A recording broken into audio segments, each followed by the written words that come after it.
the best of the best come down here and get better.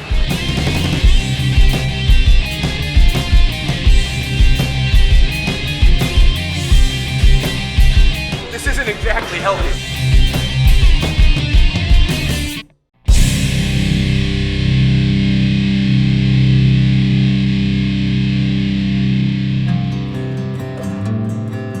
I came to Jackson's after I lost my title defense in the WC against Steve Cantwell. And before that fight, I had recently just gotten out of the Marine Corps, moved to Atlanta, started a new job, was training in 3 or 4 different gyms, and there was really no integration whatsoever. I actually approached Brian Stann a couple years ago. I saw a lot of potential. He had just lost his a fight in the WEC, and I think he was pretty down, and I saw a lot of potential in his abilities. I said, hey Brian, I think there's some things I can help you with, specifically your rhythm when you fight. So why don't you come down and try it out? So I came down for a week. Day one, just start working with him on a little bit of footwork, hitting those angles, just real boring, rudimentary stuff. He's looking at me funny. I could still remember my first couple days. In fact, my first grappling session, I got tapped out 5 times in about 3 minutes by Joey Villasenor. Then moved on to Keith Jardine, got tapped out probably about the same amount. So I got beat up for an entire week, but at the end of the week, both Joey and Keith, who were our team captains, came up to me, put their hand on my shoulder and said, hey man, you belong here. And I felt like I belonged here. Here I get training partners from across the world that come in. We got Tom Watson from London, Dave Branch from Brooklyn, New York, young kid named Goyo from Mexico. They all stay here though. Everybody trains at Jackson's. Yeah, so last week, Dave was getting out of the car and he dropped his tooth outside, so it was emergency operation because it was nighttime, so we all got out there with flashlights, headlights. Brian turned the car lights on and I found a tooth in like a pile of dirt. Like most fighters. Most fighters lose teeth over the time of their career. I can't wait to get my permanent one in, Brian. I'm telling you, man, this thing is a pain in the ass. Because I stepped on it, and I broke it.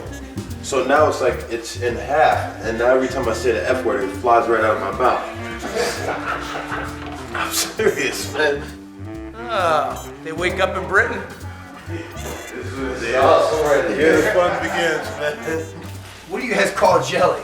Jam? When you guys have tea time over there. What do you guys call it?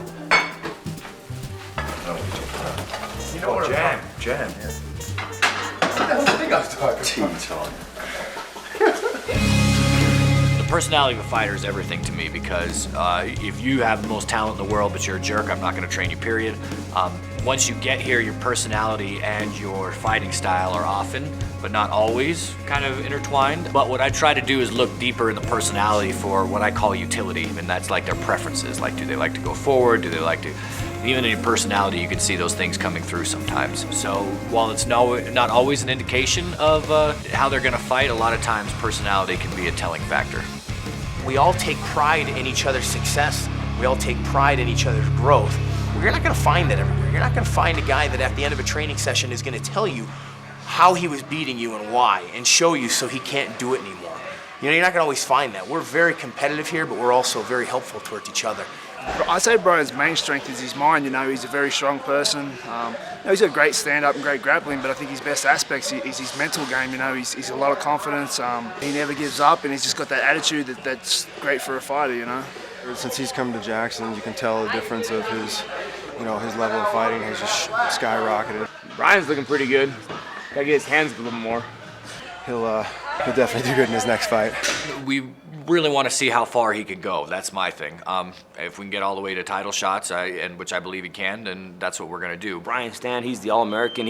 He's that family guy that does all the right things, defended our country. He's the kind of guy you want I'd want my daughter to date, that type of guy. Not him, but that type of individual. It's funny, because you meet the guy, and if you don't really talk to him, he just looks like he's just a mean guy, but he's actually mean as hell in the ring, but he's probably one of the most genuine and nicest guys I've ever met in my life. He's one of the few on the team that has a real full-time job as well as fighting. Those are the kind of fighters you got to worry about, because they're doing it really for the sole purpose that they love it. You notice that? that's the thing that kills us the most. Like the people that believe in us the least are usually ourselves. You ever notice that? Like everybody else will look at us like, man, that guy is really good. And inside our own head, we're like, man, we really suck. When you come down to Greg Jackson's gym, you see 2 Olympic champions, you see world champions, you see national champions, and not only that, you see guys that haven't won anything yet, that are developing and trying to win and get better. The hunger is there, and if these guys don't stay on top, these younger guys are gonna come take them out. Oh, reshot, Stann, you, yes! Yes!